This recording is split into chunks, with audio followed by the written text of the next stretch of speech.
Ladies and gentlemen, by way of introduction, I don't think any word can explain a man's life. The broadcasting system and its affiliated stations present Columbia Network takes pride in presenting. We take you now to Grover's Mill, New Jersey. Ladies and gentlemen, the director of the Mercury Theater and star of these broadcasts. It was a voice. Just a voice. I never really saw him. He was only the hero, Orson Welles, a great lover, Orson Welles, and a dirty dog. Orson Welles. Good morning, this is Orson Welles speaking. How do you do, ladies and gentlemen?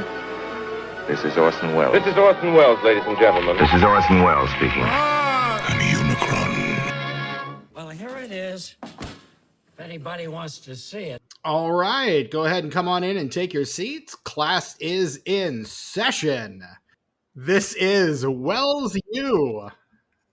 I've already broken my TA. Yep, we're already. That's. I'm just gonna get this right up off the bat. Hi, I'm Hope Lickner, one of your TAs. Chalkboard. And I dropped out of college 18 years ago, so I'm going to bring what I think is a fairly accurate representation of the college life experience to this podcast. To wit, I am in pajamas, I'm very high, and I have a drink filled with, I'm just going to call it a beverage, but it is in a blank insulated cup. And all I can say on that matter is that it's at a dark and stormy night, and you can tell that I'm already tripping over basic sentence structure. So, going to be a real fun time. I'm your other TA. My name is Stephen Foxworthy. Chalkboard. I was an educator for 8 years, almost a decade. Actually taught in an actual school. I mean, private Christian schools. But if you can call that an actual school, then an actual school. And so I have the actual educational chops. So I think we've got a couple different flavors, as the kids say. Do the kids say that? I don't know what the kids say. It's fine. I haven't taught in over a decade, so that's it's all woke now. So who cares? Who cares? Yeah. And we are your TAs for Wells 101, the only class offered at Wells U. It will last longer than a semester. Boy, howdy, will it last longer than a semester. But this is intended. We will get to that. We will. This is intended to be as comprehensive as the two of us are capable of a look at one of our favorite, actors, filmmakers, historical figures, the late, great Orson Welles. There's just... Somebody got me talking about Orson Welles at a Renaissance fair a week or so back. I don't know how he came up, but I had to specify because I hang out with a lot of weirdo queers. It's look, I want to make it clear. I never said he was a good person. I said he was a fascinating person. Correct. Yeah. So that's something I lean on a lot when it comes to certain things. Absolutely. About the good boy. But, yeah. Welcome to class. We've got a teacher and a burnout. This is going to be fun. This is going to be a lot of fun. And you mentioned what you're drinking. I have got in my glass to toast our first episode, a glass of Paul Masson brandy. The French. The French. The French. Cheers, my friend. Cheers. So this... I put too much lime in that. Oh, is there such a thing as too much lime? I am inclined to disagree. I have tested the limits of that particular stratosphere, and I can tell you, the atmospheric burn sets in after a little while. You feel the altitude, my friend. But yes, that's fair. Class 101. Is that our episode numbering structure? I feel like that's going to get really confusing if we start with 101 and go from there. What happened to the first 100 episodes? Where did those go? It turns into the DVD menu of Memento, trying to decode which order do I watch these fucking episodes in. Correct. Yeah, it's gonna be a good time. So I think it's fair to say, I hope you and I have been friends for a number of years, probably about 5 or 6 years now. God, I'm trying. Look, I worked second shift, 3:30 p.m. to midnight a couple of years back, and the fact that I was clocking out tomorrow really broke how my brain perceives the flow of time. Fair. Between that and lockdown in the whole of 2020, Right. really. So it's been more than 5, but less than 10. That's as close as I'm going to be able to get that. Let's say 5.5, 5.5, 6, somewhere in there. Compromise. That's fair. That works. Okay. I like this for us. And I think it's fair to say that Orson Welles is the reason, in a weird, haphazard way, is the reason that you and I became friends at all. And I feel like, if we're doing an introductory episode where we're introducing the two of ourselves to our listening audience / class, this is probably as good a place as any to start. It's pretty perfect. This is going to get as self-indulgent as you could possibly get for reasons that we will get into. Oh, yes. Mostly quantitative. Yes. But yeah, no, it's literally like we were in the replies to a thread on the Blank Check Podcast Twitter. Correct. And you had an Orson Welles profile picture. Which picture was it? Was it his big screaming face? It's the one, he's like got his hands up, and it's like old bearded Orson, but he's got his hands up like he's getting ready to orate something. Clearly a posed picture. Oh, clearly. The man knew his angles. He did. He's a professional. Yes. If nothing else, definitely professional. Right. And we started talking, and it's been a fun ride since. It has. Yeah. You came on my other podcast, then I came on one of your podcasts, and we kind of just started chatting, texting, DMing, and that's pretty much been our friendship until a few weeks ago when you're like, hey, we should do a Welles podcast. Oh no, I remember pretty clearly because I was in an energy much like this evening, where I had, this was about, oh God, at this point, 5 or 6 months ago, just because lives have been insane and we've been trying to set this up. Yes. In the meantime. But like 5 or 6 months ago, I was drunk and high and listening to probably my favorite episode of the Shadow radio program. I'm going to plug that right now. The Silent Avenger. Look that up. It's on YouTube. It's pretty fabulous. And I was just thinking to myself, gosh, I really would love to have an excuse, like a real solid excuse to just watch and read and listen to everything Orson Welles has ever done. So because I am impulsive, I texted you while I drunk texted a friend and said, hey, you up? Do you want to go through every piece of creative output by Orson Welles in chronological order in podcast form? And I believe you responded in all caps, if I'm remembering correctly. That sounds right. That's, yeah. Hell fucking yes, I believe was probably my response. So my original idea was that we would go through every individual piece of media, every episode of every radio show, every play he's ever been in, every movie, every TV show, every public appearance, right. Essentially. Every time he shows up on a variety show, we're covering that episode. It's weird on Hollywood Squares this week in like 18 years. But like we did the math, and like that would take more than we are going to remain alive. The rest of our natural lives and then some. Exactly. We'd have to bank up episodes after we die, basically. So we scaled it back to just every project he's ever worked on, which gives us a lot more blanket stuff when it comes to the, however many episodes of The Shadow he did. And we can take longer on some projects than others. I have a feeling Citizen Kane is going to take like at least 5 episodes just because of how much there is to that movie. And again, because we're going to be going in chronological order, I don't know. Do you have it up on the spreadsheet? Like what episode, quote unquote episode? theoretical episode number is Citizen Kane? How far down is that on the spreadsheet? Citizen Kane, looking at the spreadsheet. Like what column does it fall in? That's on row 19. So it would be the 18th project that we have listed. Okay. All right. A total of 180 total projects. I really felt the enormity of this project sinking in the other day, and I stared panicking. Yeah, I got a panic text from Hope going, man, I don't know.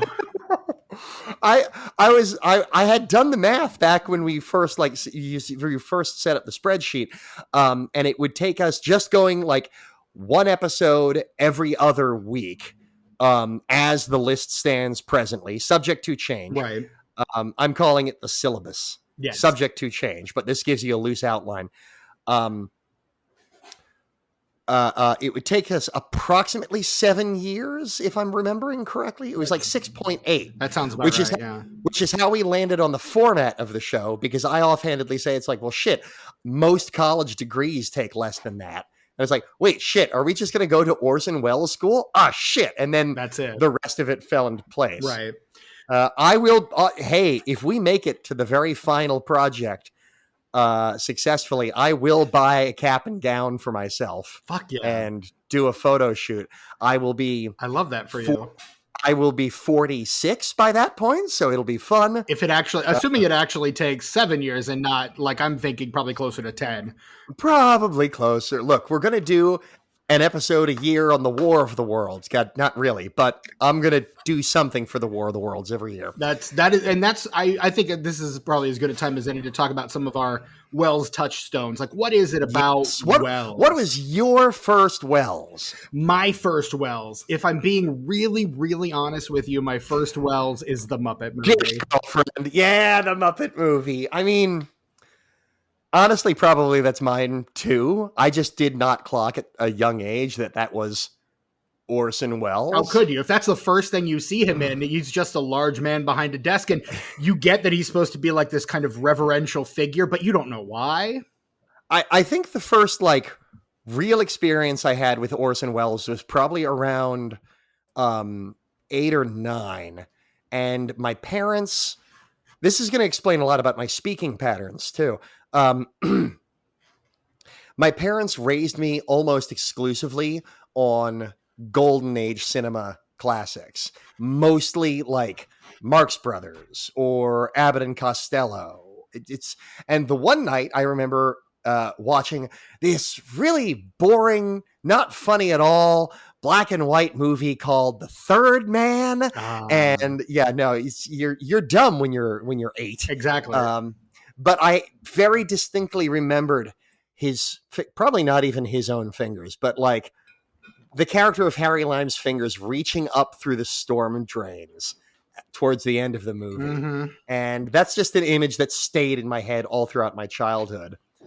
If we're going to talk first regular exposure to Orson Welles adjacent, then that's The Brain. Absolutely. In Pinky and the Brain. Absolutely. Anytime I do my Orson Welles voice, I'm not actually doing Orson Welles. I'm doing a bad imitation of an imitation by Maurice LaMarche.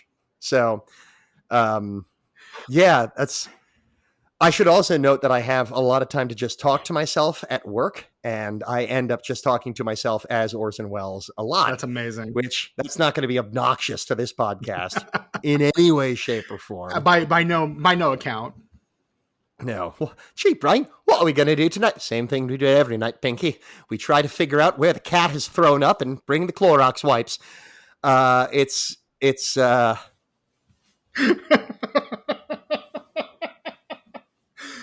probably as good a time as any to mention that we both have improv backgrounds, so this shit will get real goofy. Oh, it's going to get so stupid so quickly, but hopefully it will remain Can we file this under edutainment?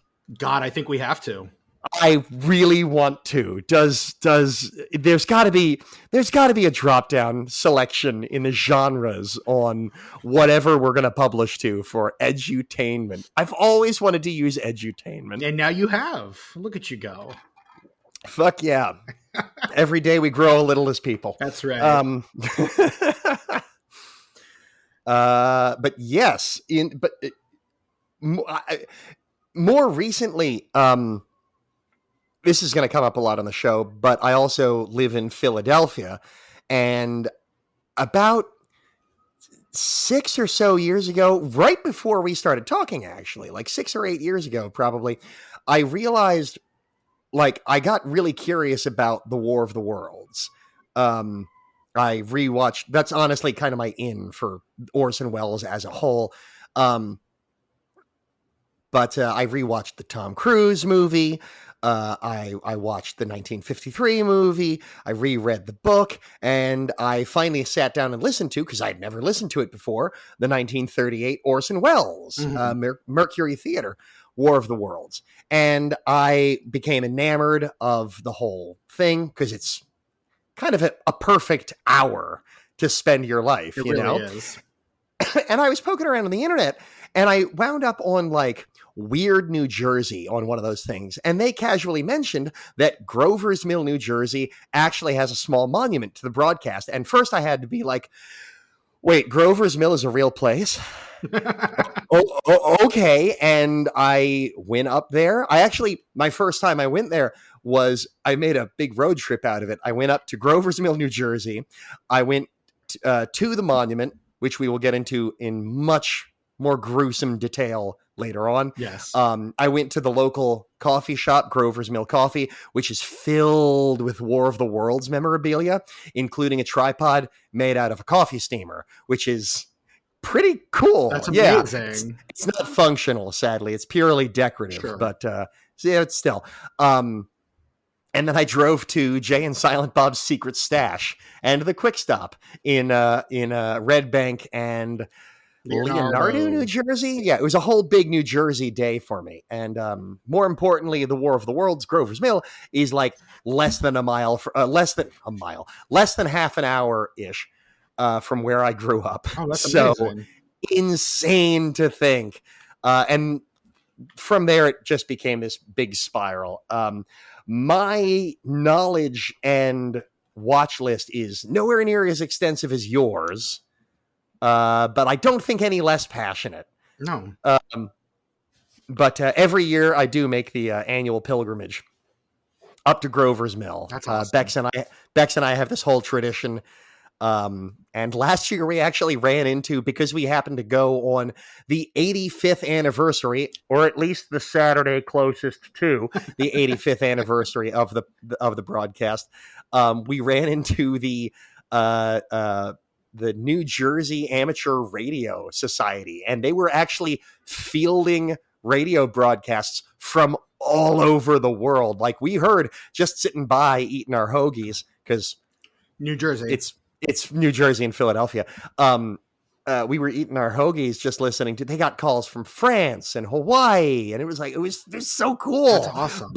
Bunch of fucking nerds here for Orson Welles. It was great. Yeah.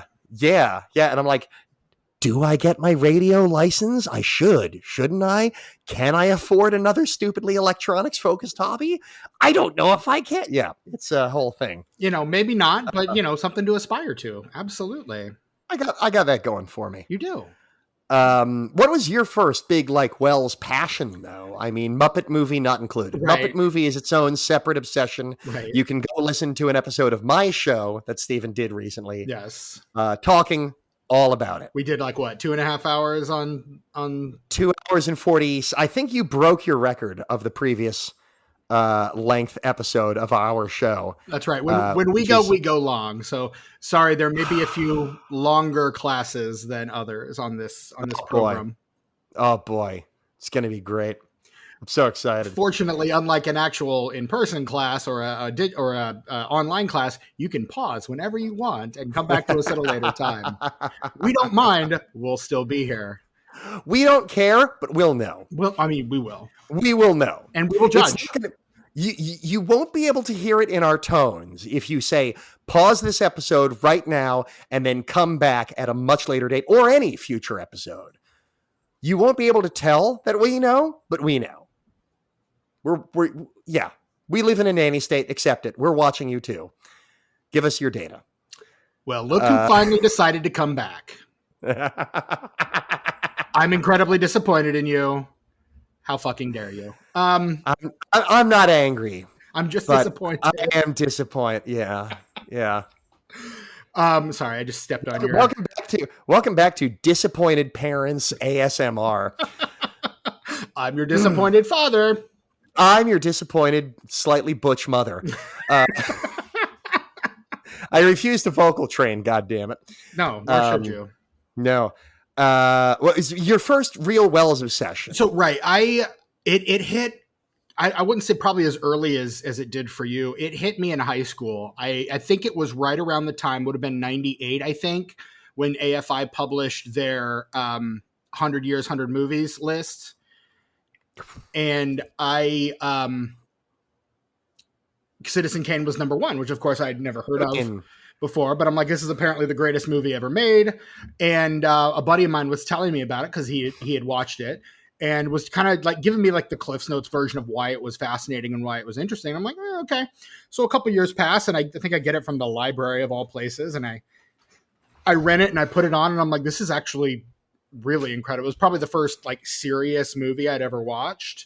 Okay. And I was like, surprisingly, for a little nerd who was obsessed just a couple years earlier with Star Wars and all that it offered, I was like surprisingly like locked in. Oh, Jesus Christ. I'm jealous. I'm jealous. And so that kind of led to this quiet kind of almost backseat obsession of mine where every now and again I would remember that I loved Orson Welles and be like, like my freshman year of college, I take an intro to acting class and we have to choose an actor to do a presentation on. And I choose Orson Welles.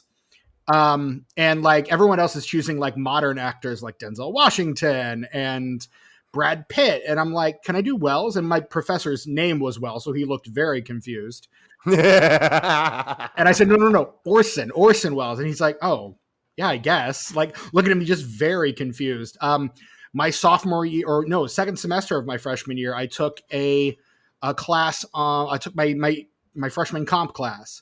And we had to write a big research paper at the end of the year. I wrote mine on the War of the Worlds broadcast. Like, hell yeah. Just, kind of these quiet little things throughout my time. And then once I began teaching, I became acquainted with a good friend of mine who taught a film class at the school where we taught together. And he started to like ask me like, well, what other Wells have you seen? And I, at that point, had seen surprisingly little. So I kind of got into Orson Welles a lot more. We used to do a thing called J-Term, which is for 2 weeks in January. We would... Yeah. Sorry, I'm trying to hold my phone up to the monitor. This is great audio podcasting. It is. Beck says, hi, Stephen. So there we go. All right. That's a thread that was not set up, but is getting paid off anyway. Yeah. Because that's what we do, baby. That's, yep. Mm-hmm. All payoff, no setup. That's it. Boom. Some setup, just not as much setup as payoff. Let's be honest. Let's be real. It's going to be like 8 years of setup. It's yeah. It's just like, I hope you like a slow burn, friends. Buckle the fuck up. I mean, yeah. Next week we'll probably, or next episode rather, because we're not doing weekly. Next episode will probably be our biggest like chunk of time that we're going to take out all at once.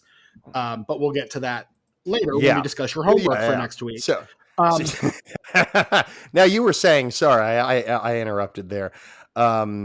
Research paper on the War of the Worlds. J-Term. There we go. For 2 weeks in January, every teacher at the school could teach whatever they wanted for 2 weeks. It was kind of like we're slowly getting the students back into school after Christmas break or winter break or whatever. Christian school, we called it Christmas break because that's what we did. So I taught 4 different classes in the 4 years that I taught there. But the last year that I taught a J-Term class, actually I taught 5 J-Term classes, but only taught there for 4 years. Go figure. But the last year that I taught there, I did a class on the life and work of Orson Welles is what I called it. And that gave me an excuse to like dig in deep. And the principal text I used for that class will be the principal text I'll be using for this podcast, most likely. Oh, perfect. Good. We've got experience on board. That's nice. The Wells Bogdanovich interview series, This is Orson Welles. Nice. I mean, that is kind of like my quintessential text, one of the best books on film that I think I've ever read. Not that I've read a lot, mind you, but definitely one of my favorites for sure. For that class, I watched every Welles film released to that date, which of course included everything except for the Other Side of the Wind, his last film that was released. I also, weirdly, the only blind spot in my Welles filmography is The Immortal Story, which was like a TV program that he directed. So I own it. I just haven't seen it yet. And I might just save it so I have one first time watch for this podcast. I might That's respectable. I might hold it dear. So I mean, and that kind of began the obsession proper. Like after that, I was just like, Welles is the greatest, the greatest filmmaker ever. As Jean-Luc Godard once said, everyone will always owe him everything. Like that's just like, he's the guy, right? Like he's the man. He really is just such like a fascinating figure in terms of almost every aspect of his life, like the people he worked with, the projects he put out, the level of like quality he constantly strove for, the fact that he was always he somehow managed to be an underdog after making the greatest movie of all time. And we will get into all of that. Like that's 100%. It is. He has such an absolutely fascinating life to me. And he, not to mention the fact that he's just a real, he was a living cartoon character. Now he's a dead cartoon character, but still he was a living sentient cartoon character. He just fascinates me as a figure in general. Absolutely. Baby girl, if you touch the cables and my mic goes silent, I'm gonna be pissed. Please. My cat, sorry. You're fine. That's not me talking to the students. That would be harassment. Literally my cat. She always waits until I'm fucking sitting podcasting. Like, why did I buy her the collar with the fucking bell? What's wrong with me? So she can jingle it on mic. That's what other reason is there? Pretty much. She's not particularly vocal, so I'm sorry I'm not getting Mando up on the mic for the listeners that are cat curious. I mean, they probably heard one of mine mewling in the background because I've got a couple of my own. So great, good. I mean, Hope, here's how big my Welles obsession got. Yes, please. I started celebrating Orson's birthday. No way. I love it. I did. I haven't done it in a number of years, but we're bringing that fucking tradition back, Monfrere. Fuck yes, we are.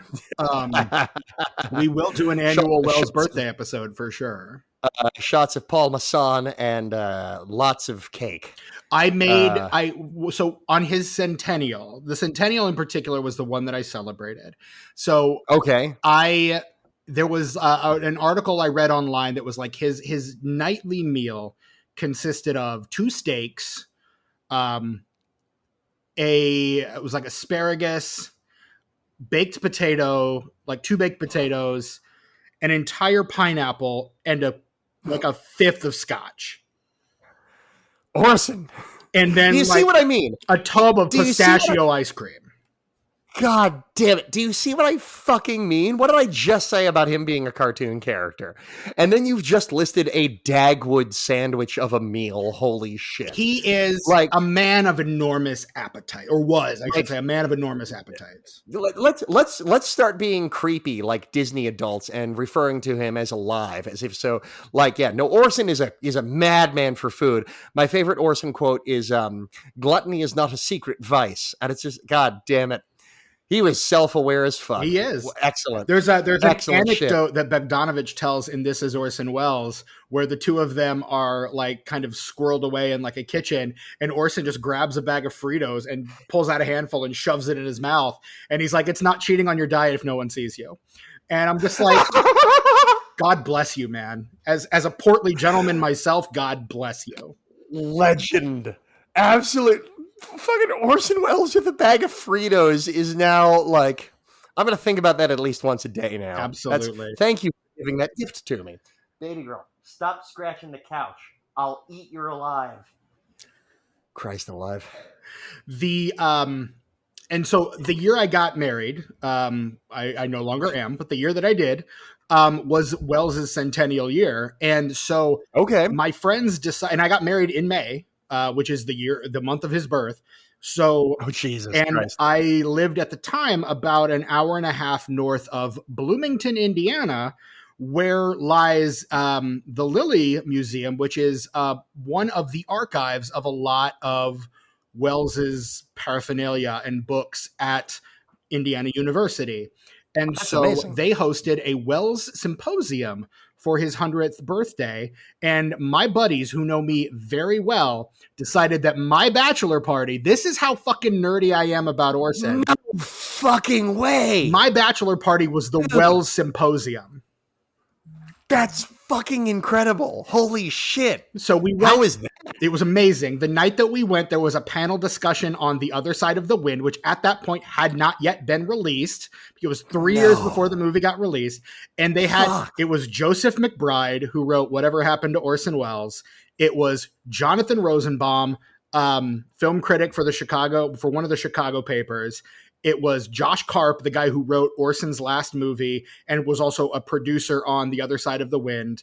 And it was and there was someone else whose name I am completely forgetting, and I apologize that I don't remember this fourth individual's name. But it was the four of them sitting up there talking about The Other Side of the Wind and then showing like scenes from the movie. Like a couple of them I had seen on YouTube, but others I had never seen before. It's fucking. And then the Holy next shit. day, it was Free Comic Book Day was the next day. So we went to Free Comic Book Day. We went and we got some pipe tobacco and we smoked our pipes in the pipe tobacco shop. And then we went to the morning session of the Wells Symposium, which was like Forgotten Wells Ephemera, which is where I saw his very first short film, Hearts of Age, for the first time. We saw other clips from The Other Side of the Wind. It was unbelievable. It was such an incredible experience. I only went to those two sessions, and it was like the evening session was like film students, filmmakers, Wells scholars, and my bachelor party. It was amazing. Insane. We now add it to the fucking spreadsheet. We're going to do an episode on just that because I want like a drunken frat boy recollection of that fucking weekend. I legit always thought that I could out nerd everybody in terms of I'm also no longer married. But like I always thought I could out nerd. Bex and I like to play coy on microphone. Sure. Yeah. We've got to maintain the kayfabe. No, we're Frog and Toad. But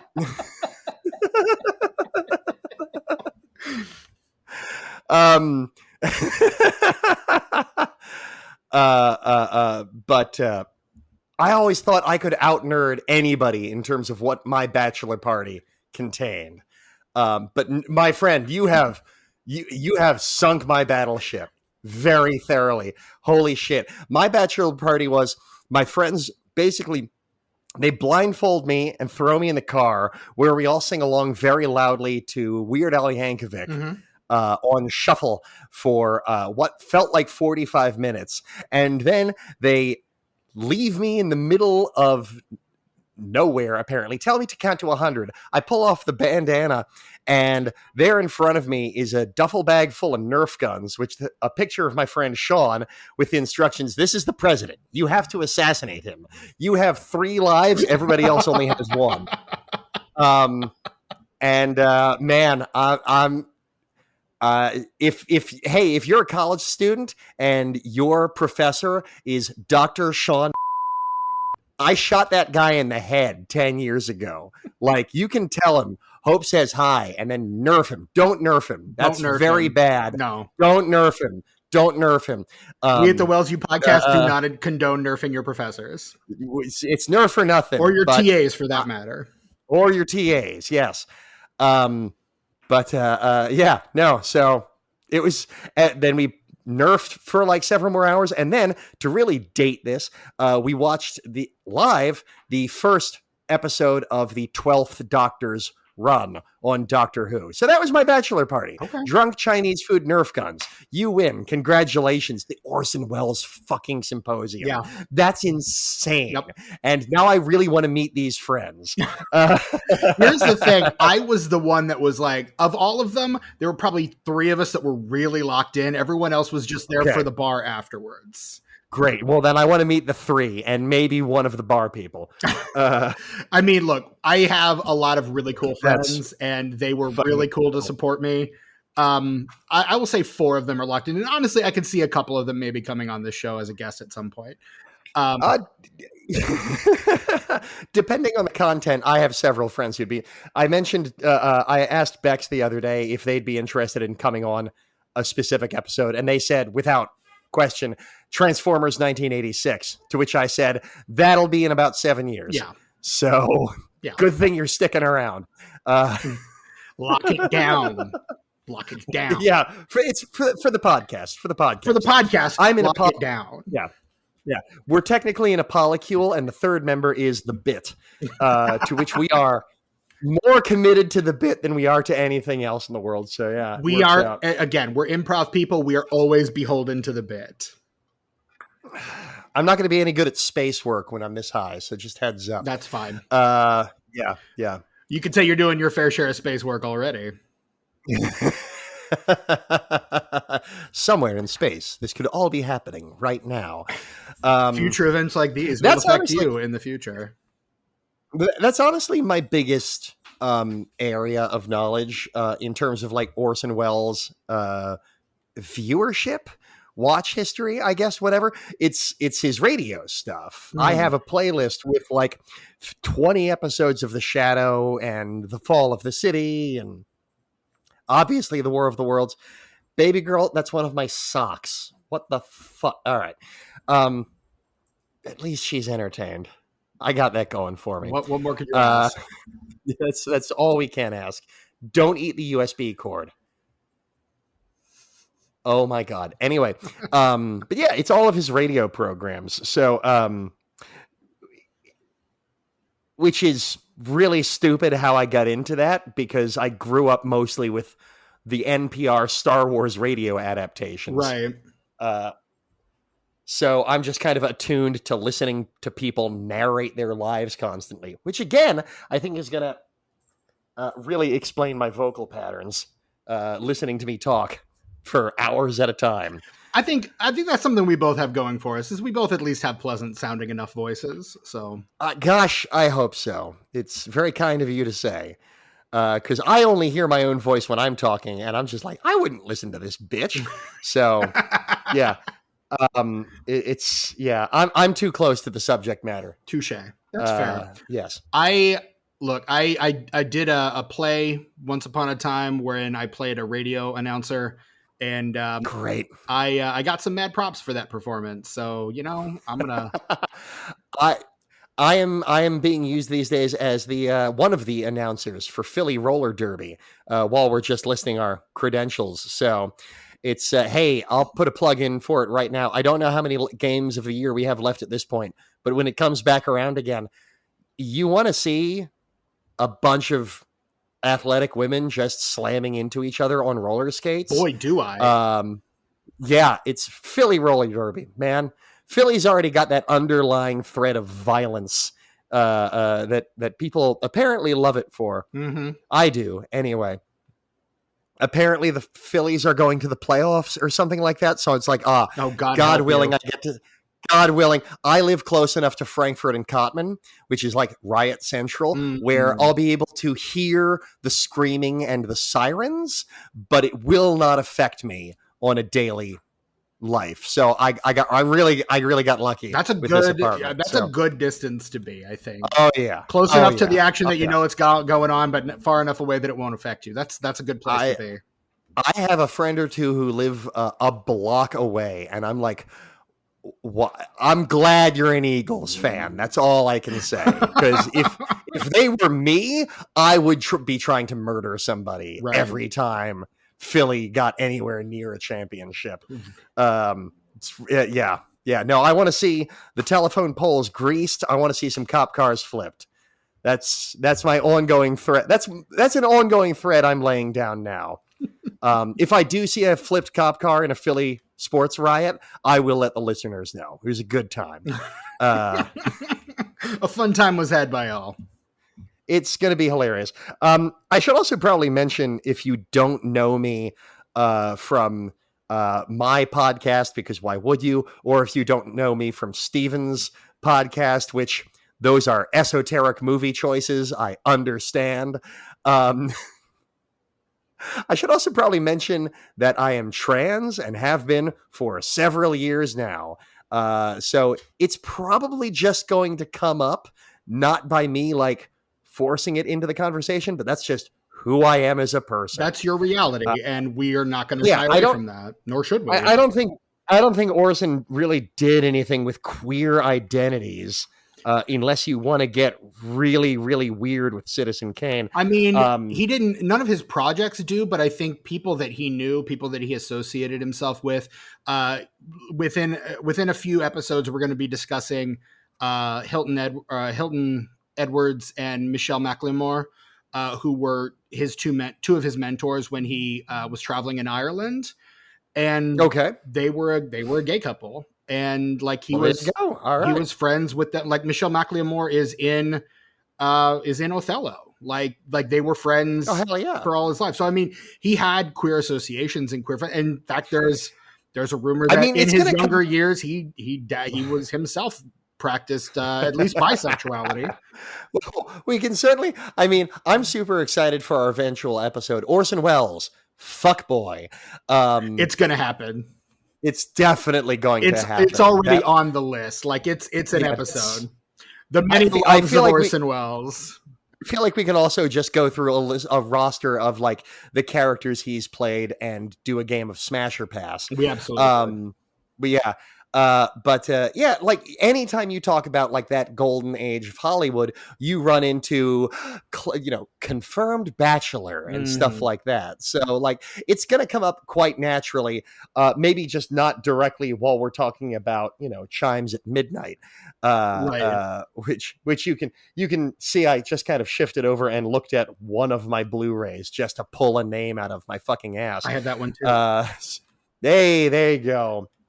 Guess what? I still haven't seen it. Very excited to watch that. It's so fucking good. Oh my gosh, girl. You're going to love it. I have this problem where I hate watching new things by myself, which is why I'm thrilled to hang out with Bex all the time. Because that's literally all we do. What are we eating? What are we watching? Those are our questions for every single date night. Those are the only questions that need answered, frankly. Fucking owns. We're getting into spooky season. We just laid out a list, a stack of my Blu-rays and 4Ks. It's going to be a good time. I'm very excited. I'm very excited for you. That sounds amazing. Yes, thank you. Going to make them watch Prey finally. I still need to watch Prey also. Oh, fucking owns, man. Do a double feature. Treat yourself. Predator, then Prey. It's gonna be a good fucking time. Sounds like a good fucking time. Yeah, it's like the exact same movie, but under wildly different circumstances. I will say, for my thoughts on the Predator franchise, listen to the episode of the Disenfranchised Podcast on Predators, the 2010 film Predators, and you'll get to hear me just be as effusive as a person can be about the Predator franchise. Love that monster. One of my favorite movie monsters. Like number 3 favorite movie monster. Behind the Wolfman and the Gremlins. Ooh, that's an impressive list. Oh no. Okay. Shit. Do I have a list of favorite? I mean, Godzilla's my number 1. Obviously. Really. I mean, it's really funny that I'm doing an Orson Welles podcast and we're going to be talking about things like The Other Side of the Wind in a very academic, very semi-academic format, if not fashion. Right. Considering I am a stoner college burnout dropout, who really, my favorite movie that I think I've seen this year was Godzilla X Kong: A New Empire. Because as I say, and I will say this again in the fullness of time, sometimes you want a plot. Sometimes you want an excuse.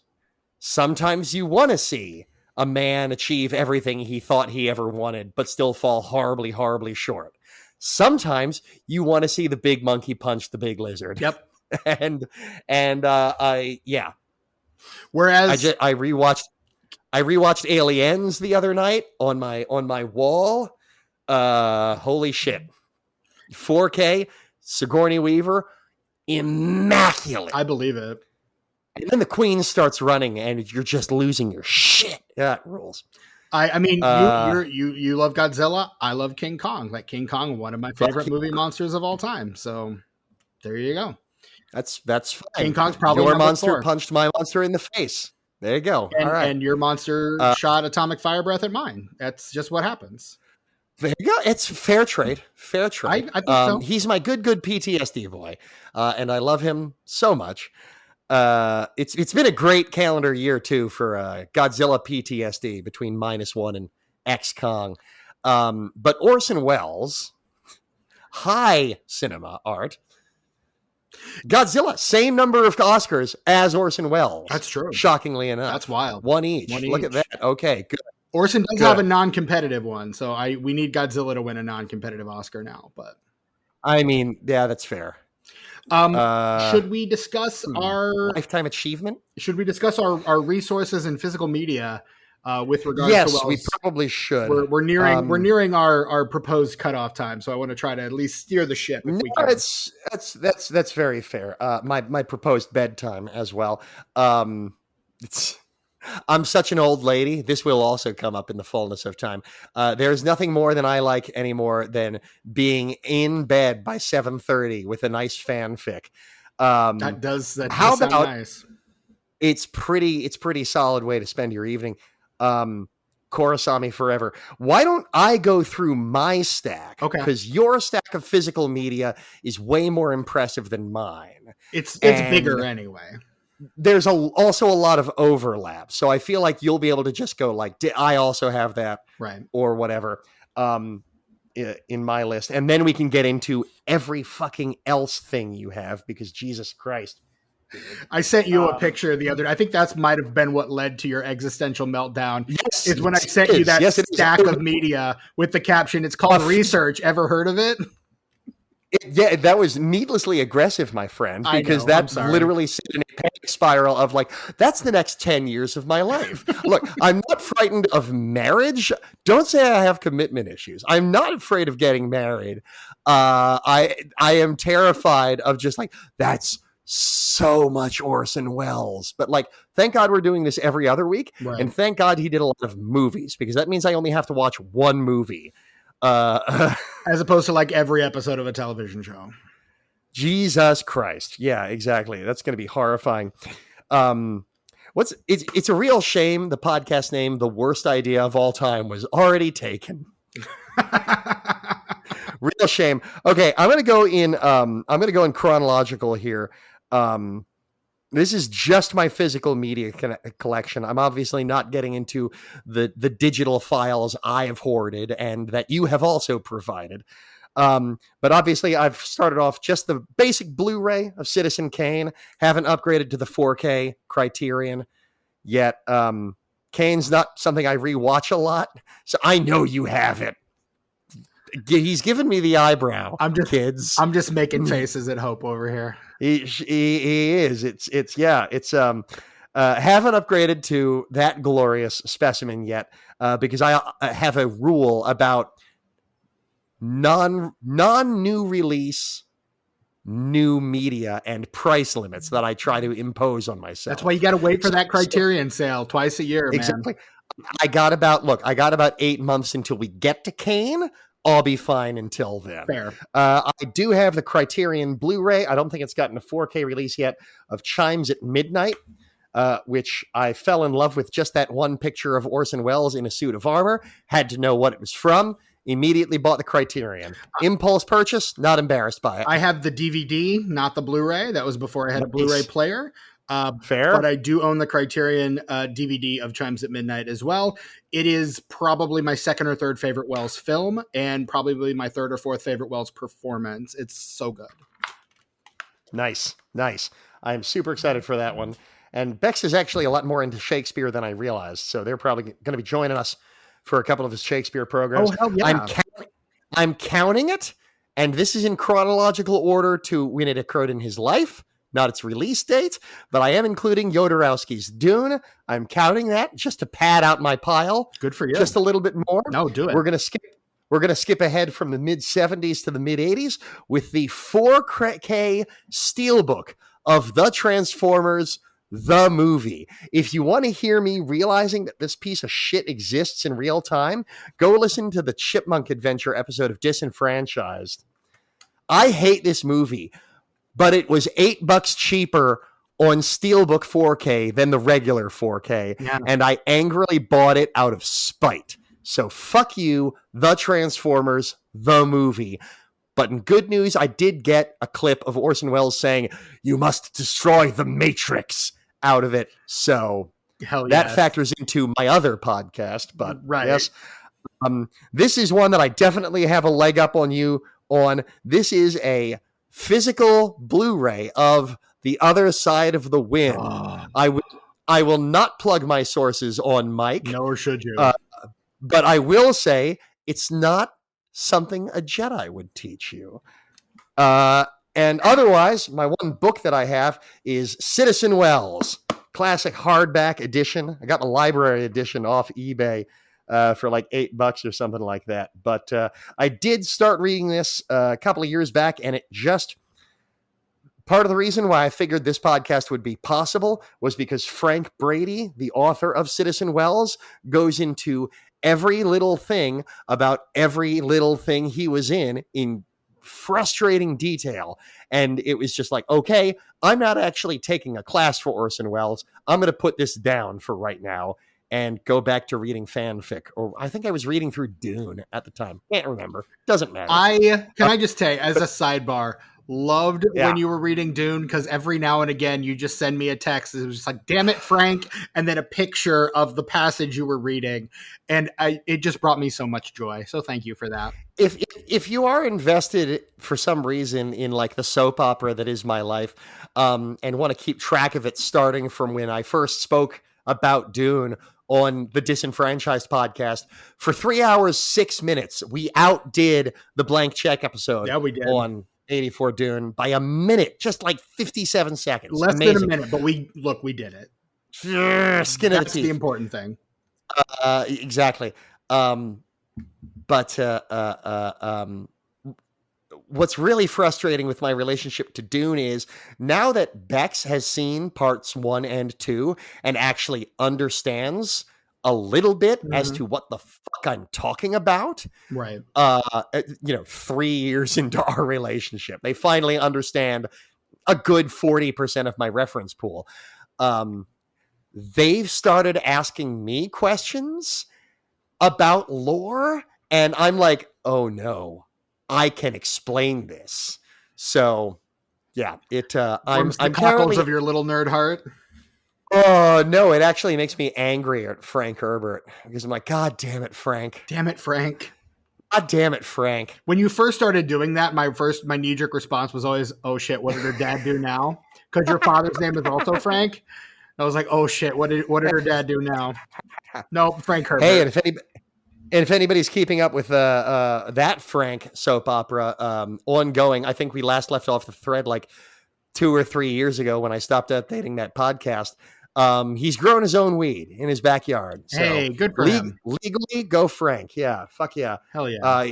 Retirement suits him well. Good. But yeah, that's my little stack of Orson Welles physical media, not counting like a good 10 or 12 hours of radio programs I just have saved to my phone on a playlist. The Third Man on digital. Nice. But that's one that I really should get physical media of. But we've got time. We've got time before we get to. We do. Yeah, those. Jesus. God. Oh, no shit. That's still the 40s. We don't have that much time. Fuck. Okay. Anyway. I mean. Wait, what am I saying? That's the tail end of the 40s. That's like 20 years away from where we're standing. You've got, you've got the Third Man. That's number 40 of 180. Great. So we're doing about 26 of these ish a year. Yeah. We got a couple. I'm going to be fine. I'm going to be fine. You're good. I've had a few more paychecks between now and having to buy that on Blu-ray. So, Right. Yeah. All right. Your stack. You just pulled out with a very, very self-satisfied look, my friend. I don't look any other way, I'm afraid. You look the way I look when I'm describing my projector setup. To which Bex has described me a very specific size queen. Oh my God. I got him with that one. Shit, Oh my nice. God. You mean the aforementioned capital T, the capital W wall?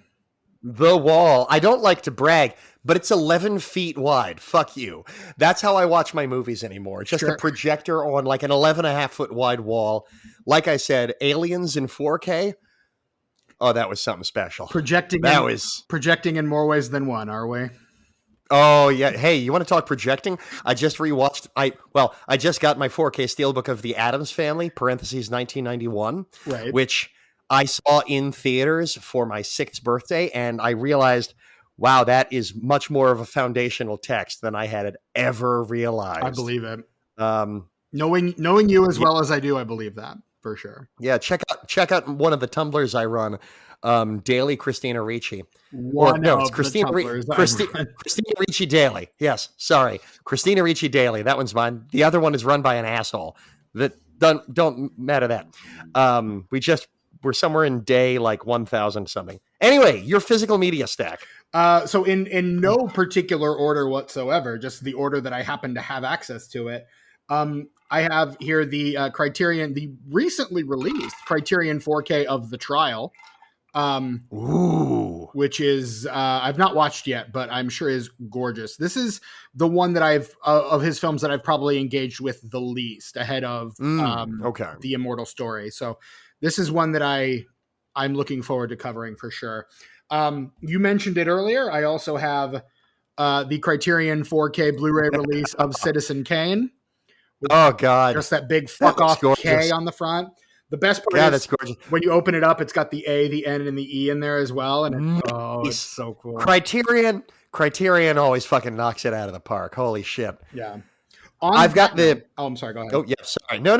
I was going to start bullshitting about Godzilla. You talk about your thing, please, which is the reason we're here. On that note, I also have the 70th anniversary edition of Citizen Kane, the box set.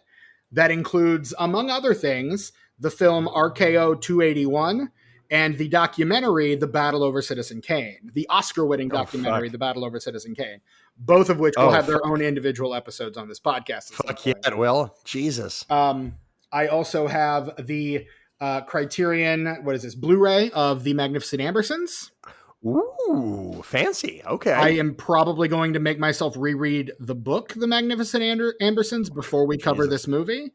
Okay. Written by Indianapolis native Booth Tarkington from my hometown, Indianapolis, Indiana. Oh, that's exciting. Yeah. Okay. And I've actually been to the neighborhood where that takes place. So that kicks ass. Yeah. All right. And then, of course, the aforementioned Blu-ray of The Immortal Story, Criterion Blu-ray of The Immortal Story, which I own. And again, haven't watched this one. Looking forward to watching this one. Well, to be fair, you haven't written it either. I also have not written it. That is true. Yeah, that's very fair. Now we're getting into some mild ephemera. I have the film that he wrote, directed, and starring Charles Chaplin, Monsieur Verdoux. Which is a film that he wrote, gave the story to Chaplin. He wanted to direct it with Chaplin, and Chaplin refused to work for anyone but himself. Wow, yeah, I can't. Oh, Jesus, fuck, right? Dude. Right? And so Chaplin basically took the idea and decided to direct it himself. And so that's what this is. Who's an older, bigger diva than Orson Welles in terms of the Hollywood filmmaking scene? Chaplin, right. Pretty much, yeah. No wonder fucking Orson fucking hated that guy. Jesus Christ. Out divaing him at every turn. Yes. Then I also have Oliver, is it Carol Reed? Carol Reed also directed Oliver. Carol Reed's The Third Man. This is the Criterion DVD. Oh, wow. Not the 4K. This is the, what year did this one come out? This is the 1999 Criterion DVD. Right. So, one of the older Criterions that I own. And while we're on the subject of movies that Welles had nothing directorially to do with, I also have Richard Linklater's Me and Orson Welles, starring Christian McKay as Orson Welles, and also starring Cutie Patootie Zac Efron. Oh, okay. Very nice. Yeah. Sorry, I just had to look it up on eBay real fast. Why the fuck is the Third Man 4K $100 on eBay? What the fuck? It's probably out of print. Like that movie does not stay in print very long. That's the soft tragedy of the Third Man, is it never stays in print for very long. Those print runs are very short. What about the basic Blu-ray? Okay, the basic Blu-ray is $15. I can suffer the basic Blu-ray. There you go. That's fine. Wow, Jesus Christ. Sorry, continue. Got distracted thinking about my own physical media collection. Also have the Criterion DVD of Othello, his Palme d'Or winning film Othello. That's going to be a fun one to talk about. Is that his face? In blackface? It is. No, Orson. Yes, it is. Buddy, you had to go and do it, son of a bitch. Now, this version includes two different film versions of Othello: the 1952 version and the 1955 version. It also includes his documentary or his film essay, Filming Othello. Which we'll get into his film essays at a much, much later time. Oh, yeah, we will. Those are things he did toward the end of his life, when he was just trying to get like funding for Other Side of the Wind, and so he was making short movies about his other movies. I feel like we're gonna have to make a stinger out of while he was trying to get funding for The Other Side of the Wind. Yes, it's like, say the line, Bert. That's going to be something that is going to be a huge, once we get into like the 70s, Orson. So round about year 4 of this 4 or 5 of this podcast, that's going to become a recurring theme. Although Christ like alive. he did shit like that to get funding for Othello too in the 50s. So, I mean, gotta respect the hustle. He did. Boy, did he. He hated acting in films, but it got him the money he needed to direct this stuff. The aforementioned Criterion DVD of Chimes at Midnight. I will spend no more time on that. Nice. The Criterion, the 2-disc edition of F for Fake, Criterion edition of F for Fake on DVD. Still to this day, my favorite documentary of all time. Less of a documentary and more a film essay. It is amazing, and I love it. Well, I certainly feel like I learned a lot about art forgery and how hot his girlfriend is. I mean, that's really, he kind of pioneers the trend still imposed by people like Tim Burton, who will put scenes in movies just to showcase how hot the person he's sleeping with is. It's literally the third act of the movie, though. Yeah. It's not a scene. It's the entire back third of the movie. It's also like the first 20 minutes of the movie, if you remember correctly. Where she's like walking around New York in this like loose flowing gown and everyone's like turning their heads to stare at her. I get so distracted every time he shows up in a fucking like magician's costume that that's like 90% of the movie for me. I can't lie. It's him in that outfit doing close-up magic. That is the quintessential fucking Orson look for me. Like it's F for Fake. Sudden new question. Would Orson have done numbers on YouTube? Do you think he would have his own YouTube channel? And secondary question, how fast do you think it would take for him to get canceled? One, he would be doing film essays. He basically invented the YouTube film criticism format by making film essays. Like F for Fake is a long form YouTube video, essentially. Oh, incredibly so. Yes. And we'll talk about that later. So I think he would do huge numbers. He would have to have several apology videos. That's Patreon content. We ever make a Patreon? Yes. One of the first pieces of things you'll get is an 8-minute, like, I feel the need to apologize for my recent actions. I'm so sorry. I did not understand the enormity of the geopolitical whatever. I don't know. I started that and had nowhere to go. I fell out immediately. You find me a jury that would convict me, and I'll go down on you. A second, probably a runner-up to favorite quote, like, you find me a jury where that makes good grammar, and I'll go down on you. You find me a world in which I forget the exact quote, but it ends with, and I'll go down. You find me a world where you can put the emphasis on in July. In July, that's what it is. You start a sentence with "in July," and I'll go down on you. It's just, goddamn it. I'm going to say it again during the fullness of time to this podcast, but I really love your impression of Orson Welles because you get the serious Welles a lot better. I can't not be a funny asshole, or at least an attempted funny asshole when I'm doing Welles. So if you want to hear my Welles impression, listen to the outros for a couple episodes of Hope's Matrix podcast, Matrix Reclamations, on Agent on Smith. Temporary hiatus due to life events. But Sure. yes. Stephen was kind enough to stand in as Orson Welles as Agent Smith. Right, which was so much fun. Honestly, just a blast to do that.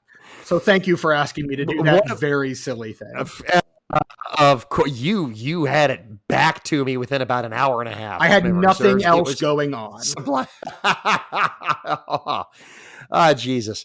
Well, great news. Now we have a lot going on, and it's all Orson Welles focused. Speaking of, I have the complete Mr. Arkadin on DVD on DVD, including 3 different versions of the movie.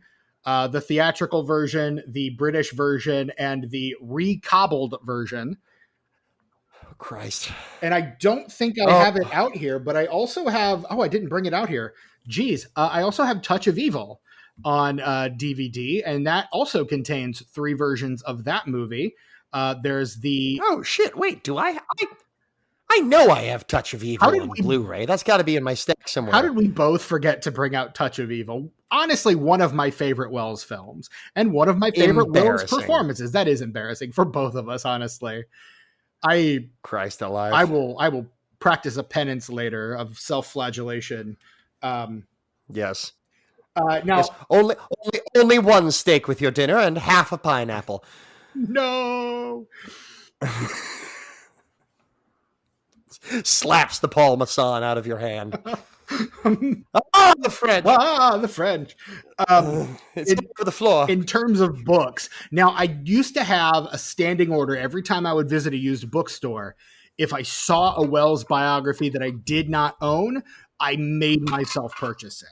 Now that's a very good rule. Shit, that's really good. I have gotten rid of a lot of those because I have moved a lot. And I got to a point where I didn't know this podcast was going to be happening and made myself sell some of them back to a half-price bookstore. But as it stands, these are the ones I currently own. I own the aforementioned This is Orson Welles, which will be my primary text for this podcast. Great. It's an amazing read. I've read it before. I have parts 1 and 2 of Simon Callow's, as of right now, 3-part biography series on Welles. The first is called The Road to Xanadu. The second is called Hello Americans. The third, One Man Band, is on my Amazon wish list. If you would like to gift it to me, please feel free. Yeah. Man, I was really hoping when you started that entire thing that the third one hadn't been published yet. And I'm just like, oh no, I hope he makes it in the end.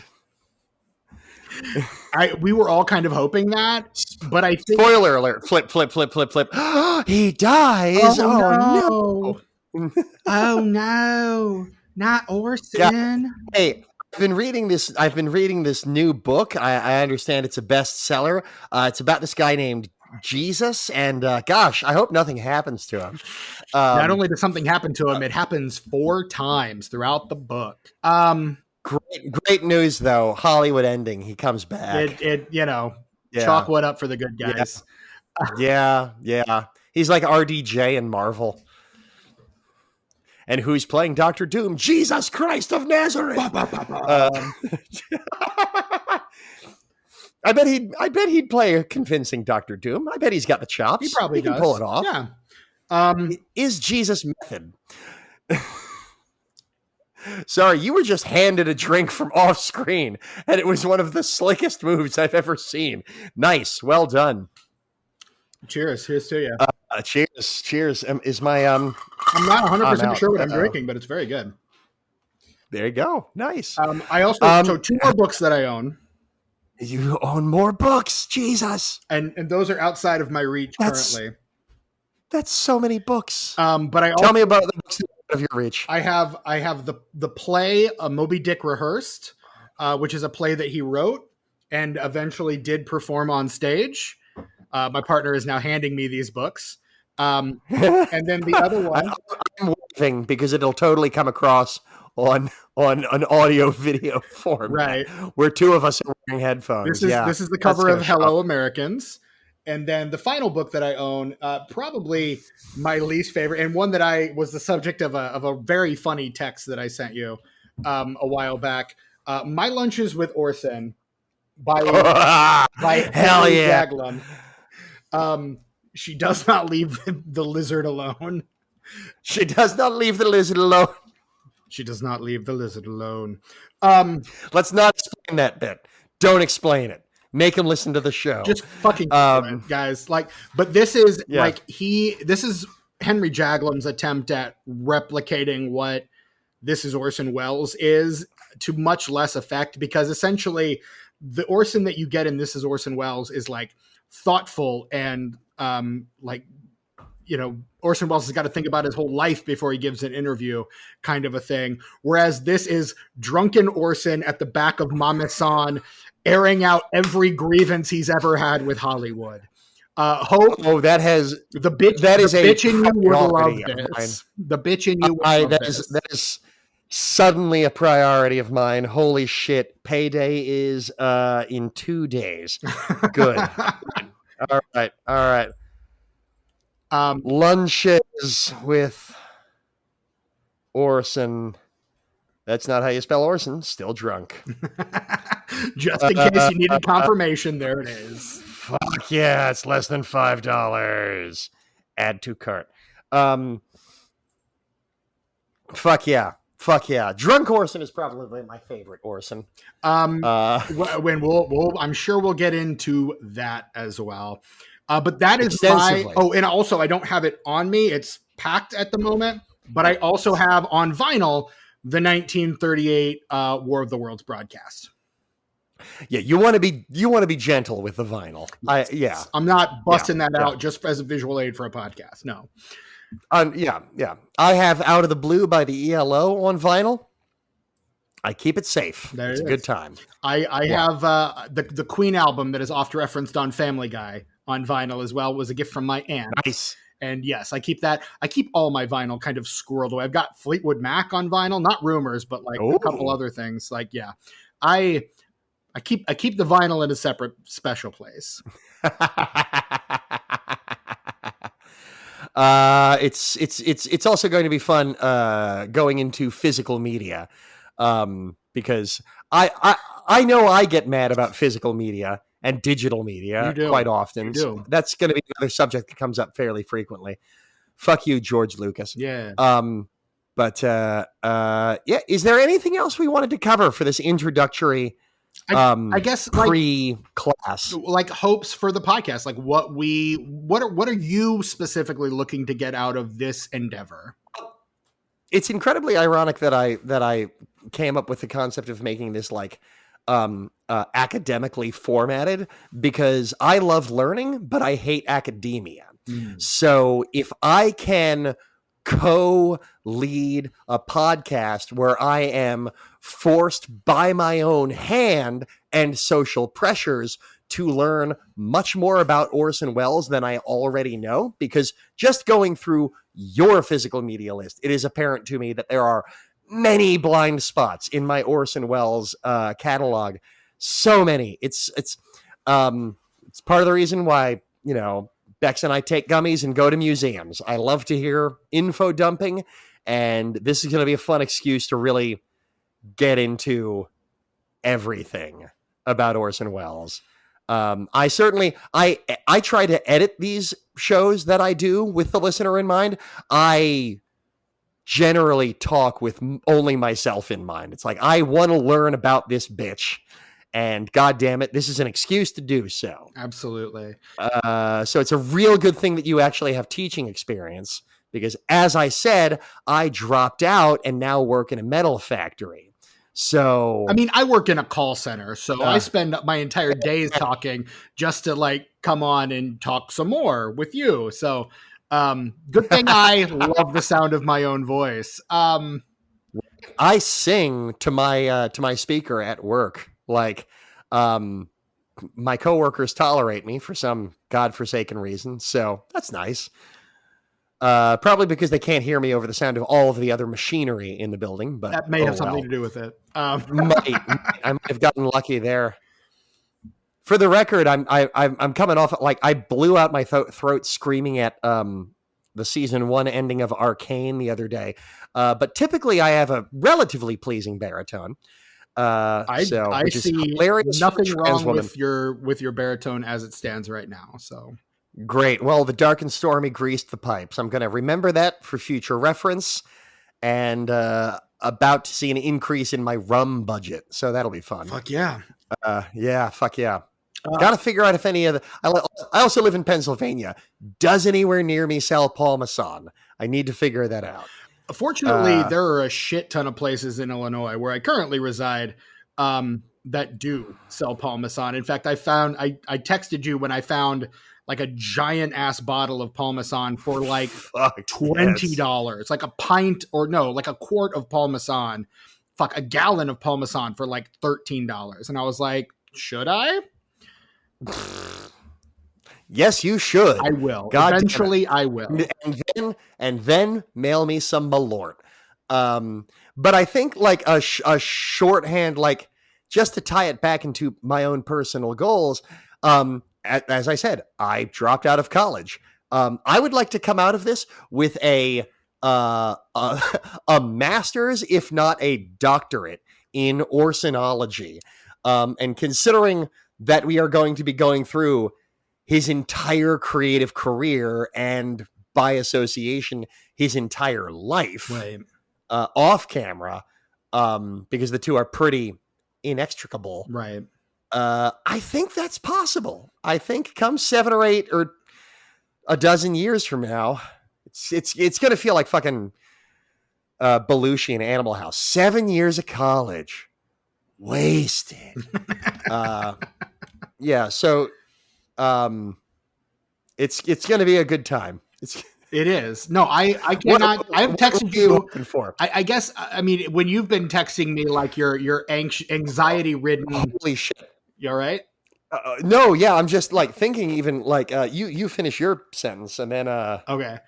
Please, yes. No, as you've been like experiencing like your anxiety riddled. Like I've been getting those like anxiety texts. Like, man, I don't know. This is so much, and I'm kind of sitting back thinking like I am legitimately excited for this endeavor. Like I'm excited to start digging back into Orson again, to like getting to know that dude again, because when I was teaching that J-term class, and I did a small amount of research for that class. I won't say that it was like as exhaustive as I'm hoping this will be. But I did a fair amount of research for that, and I felt like I was very well prepared. I feel like the students that were in that class had a good experience with it, but like I want to dig in. Like I want to know more. I want to have and this gives me an excuse to like get into one of my favorite public figures, one of my favorite directors, one of my favorite actors, one of my favorite, as I've said before, historical figures, just because of how fascinating the man is. And I mean, my standard answer, if you could have dinner with two people, dead or alive, who would they be?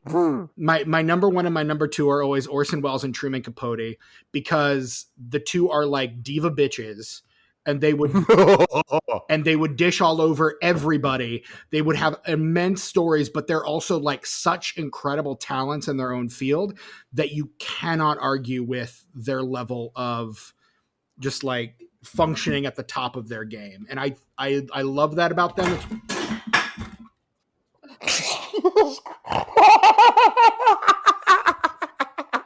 And one of my cats makes an appearance. Yes. I'm leaving it in. I'm not I'm not making a note in the notes. I'm leaving that in. That was amazing. Listeners, I'm going to say what I was going to say in another minute, but I just had an amazing jump scare because that cat launched at the camera almost. So it got you. It fucking got me. That was fucking My Bloody Valentine 3D. Yeah. Jesus Christ. She was perched on the back of my chair and then lunged to the windowsill, which is on the other side of my computer monitor. Knocked over like a Diet Coke can tower that I had crafted over here. My desk is a general plague area, and she kind of like just made a wreckage of it as she went. And yeah, no, she's a good kitty, but yeah, she had a scare, very skittish. So there you go. Both of our cats have made an appearance on this. I've got another one around here somewhere that I'm sure will make appearance eventually. Deep breaths. Cleansing, purifying breaths. You were saying something before the cat jumped. I mean, probably just talking about my love of Welles and Capote. Like understandable. Those are two people who I have such a fascination with that I will engage with anything of theirs that I can find. And to have an excuse to like start digging into all of this, because I own all of this stuff, but I have not engaged with all of it to the extent that I would like. Yeah. And so to have the excuse to like dig into this and learn more, I'm so excited for it. And I love doing research. That's a weird thing, but one of my favorite parts of teaching was research. And I have just invited so much of that onto myself. Like I have got probably close to 300 pages of reading to do in the next couple of weeks before we record our next episode. And I'm kind of looking forward to it. Like, looking forward to like, early in the morning, if I'm awake, if I'm the only one awake, like cracking a book, reading through it. On my lunch break, cracking a book, reading through it. After work, we are really going to turn ourselves into like postdoc college students for this goddamn nonsense. But like, listener, just kids, students, class, just to give you an idea as to Stephen's enthusiasm for this, I drunk texted him basically. And then like 3 days later, you had made a spreadsheet, not only like of all of his projects, but like all of his just peripheral stuff, like bonus episode concepts and all sorts of like the level of commitment is obscene. And I'm super excited to like have accidentally hooked myself onto this. Yeah. Like that's what my enthusiasm does. Like that's my enthusiasm in action. Yes. Like, I can has new hyperfixation. Yes, please. And so then it just becomes like, the singular obsession. Now, a couple things I do want to mention to our class. One, we're not professional Wells scholars. If that has not come across, no. We're not. The phrase that I really love, that I stole from the James Bonding podcast, which I think in turn stole it from a different podcast.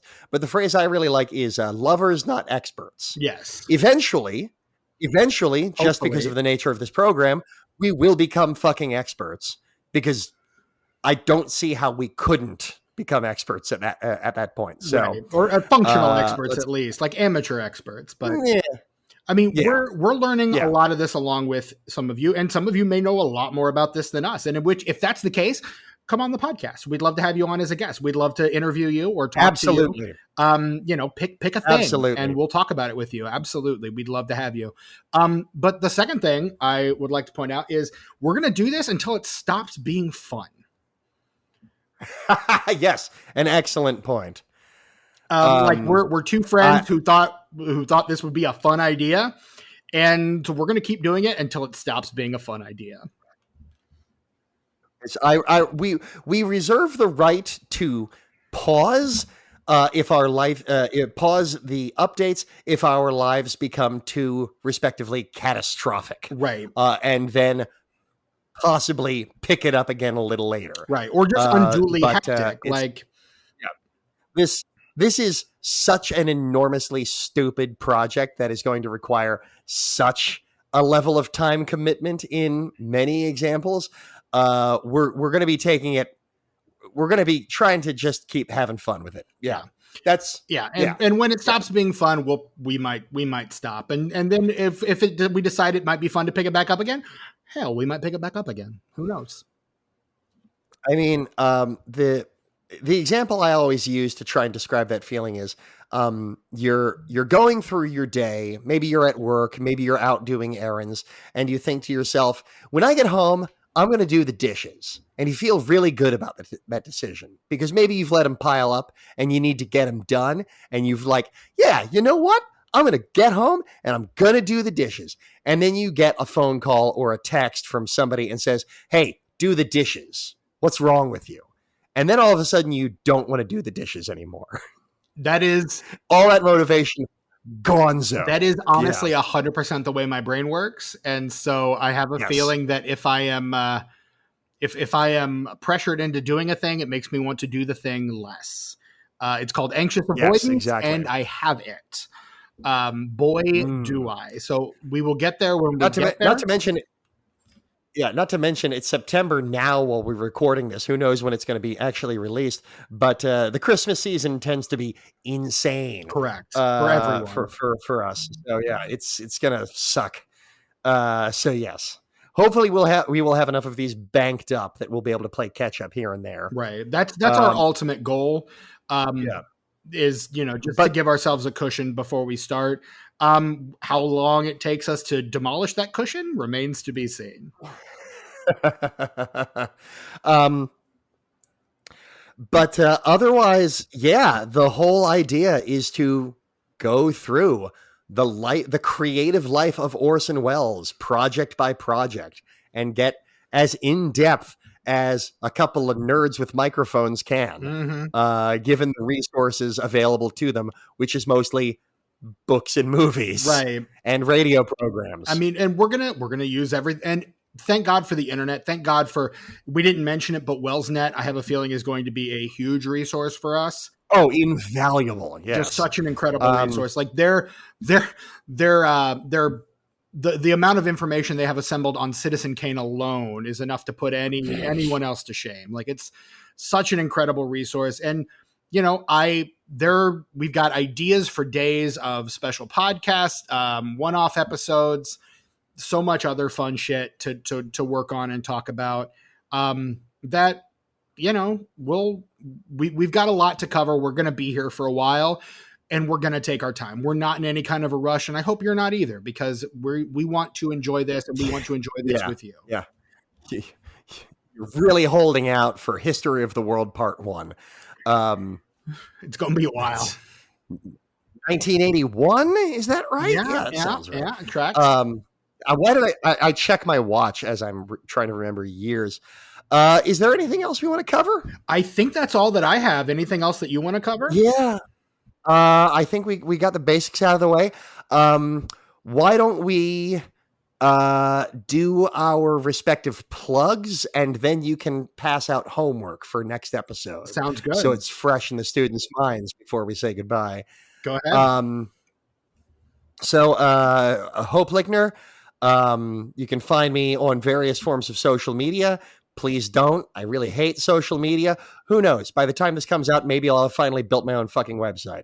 Otherwise, Philly Roller Derby. You can listen to my other podcasts that I do with Bex called Highland Cartoons. Right now, we're going through all of the 2017 DuckTales. It's incredibly niche, and we have 5s of listeners. It rocks. I have a lot of fun with that. And then on and off, I have an ongoing, more sporadic podcast with Ella Cesare, where we go through everything that can cross our minds about the Matrix. Another one of my hyper obsessions. And also, if I'm being real, partly inspiration for this podcast, which was, why don't I use a podcast as an excuse to learn as much as I fucking can about this weird...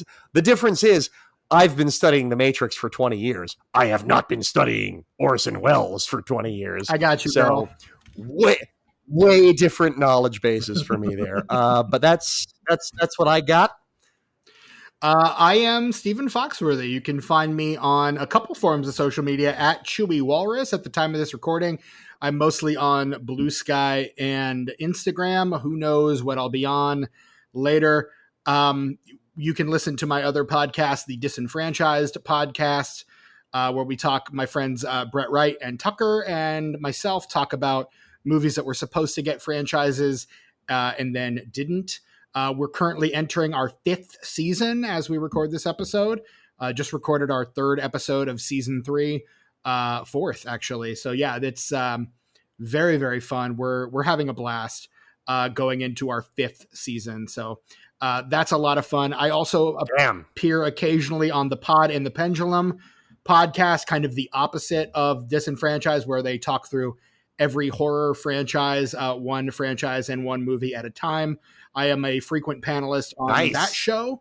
And I'm the horror baby of the group. So like everyone else has been into horror for all their lives, and I've been into horror for less than a decade. So that's kind of the niche role I fill on that show. And you can also buy my book. My partner, Mandy Gossage, and I wrote a book called Check In, Check Out. You can purchase it on Amazon for Kindle or paperback. It is a book about, it's basically the Hunger Games with 20-somethings in a hotel, is the essential premise of that. It's about a group of relative strangers that are assembled in a hotel for a medical study, only to realize that they've been drugged and have to kill their way out. So that is what that is all about. But yeah, in the meantime, you can also find the Wells U Pod on, right now I think we are only on Instagram, Facebook, and Bluesky at Wells U Pod. You can also shoot us an email at wellsupod@gmail.com. If there's something you would like to say, if you want to compliment us, compliments only, please and thank you. And also, if you're going to insult us, I want it to be the most eloquent fucking insult you can possibly come up with. I want you to use SAT words. I want you to get your point across as clearly as possible. And then I'll read those. Hope and I will read those on the podcast using our Orson Welles impressions. First episode promise. Stop doing on the books. Stop doing those horrible impressions all the time. I don't understand why you do them. She doesn't even sound anything like the Brain. Jesus Christ. Yeah, it's going to be a good time. It is. And also it's going to be a good time. While you're on the internet, swing on by your podcatcher of choice, especially if it's Apple Podcasts or Spotify. Leave us a 5-star rating and review so that we can try to take over the world as quickly as possible. The world. But yeah, or at least a very specific part of it. Right. Just the pod sphere, really. Same thing we do every night, Hope. Try to take over the pod sphere. Try to take over the pod. Oh no, am I Pinky? No. Gee, Orson, what are we going to do tonight? I think honestly we should do Pinky and the Brain both as Orson, both as our respective Orson impressions. The same thing we do every night, Pinky. We eat 2 steaks, an entire pineapple, and an entire 5th of scotch. A carafe of mashed potatoes. Christ alive. Rosebud frozen peas full of green penis. Anyway, that is all we have we only went like a half an hour over this time. That's not bad. What is our homework for next week? Your homework for next week. Steve. Next week, the tentative plan is to study the early years. Orson Welles, the early years. So basically we're covering from his birth in 1915 to when he leaves for Ireland in 1931. So if I will be reading specifically from This is Orson Welles, The Road to Xanadu, and Young Orson by Peter Bogdanovich, Orson Welles, Simon Callow, and Patrick McGilligan. I will also be listening. I didn't talk about the audiobooks that I have, but I will also be listening to the early chapters of Barbara Leeming's biography on Orson Welles, which I do have on Audible. Friends, he keeps just pulling references out of nowhere. Oh my God. Horrifying. It's a sickness. Yeah. A fun fact: if you stacked all of Stephen's Orson Welles collection end to end, you would die. I will put the picture that I sent you up on our Instagram. Horrifying. And probably put the same caption with it, which horrifying. Is it's called Research Ever Heard of It? Anyway. Absolutely mortifying. Okay, so the first 16 years of Orson's life, Correct. from birth to getting to Ireland. Yeah, we'll basically stop right as he's leaving for Ireland, and then in a couple weeks, or in a couple episodes rather, we'll pick up with him in Ireland and basically how he lies his way into a professional Shakespeare company. Fucking legend right from the word fucking go. Fucking incredible. What a chance. This will also be the biggest chunk of time we cover in the space of one episode. Easily, without question. Like nothing else will compare to this because after that, his creative life starts in earnest. Yes. So it's truly, and to be truly insane. To be clear, insane. No, insane. No, you had it right the first time. It's insane. You're good. It's past my bedtime. Let's go. It is. And in fairness, there's a lot to cover on the next episode. So that is what we're going to be covering. We invite you to join us. That is your homework. That is the next on the syllabus. So until next time, class dismissed.